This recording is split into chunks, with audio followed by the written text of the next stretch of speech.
আমি আপনাদের এই কথাটাও বলতে পারে এমন তো অনেক শিক্ষক মানে সচিবরা বলে ইত্তেদায়ী মাদ্রাসা বা ইত্তেদায়ী মাদ্রাসারা তারা বলে ইত্তেদায়ী মাদ্রাসা পড়তেও জানে না এরা। আবার শিক্ষক আবার বাংলাদেশের কর্ণধার সচিবালয় এই বলে আমার বক্তব্য শেষ করলাম। আসসালামু আলাইকুম ওয়া রাহমাতুল্লাহ। ধন্যবাদ আব্দুর রহমান শাহজাহান ভাইকে। আমরা একটু কিছুক্ষণ সমবাদ দিতে চাই। আসলে কি কাজ সবাই উঠে দাঁড়াতে হবে, কাছে আসতে হবে।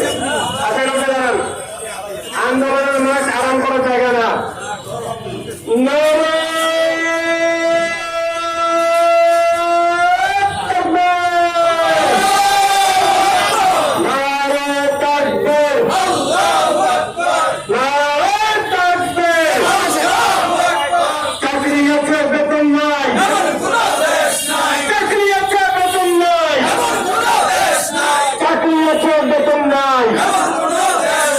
বেতন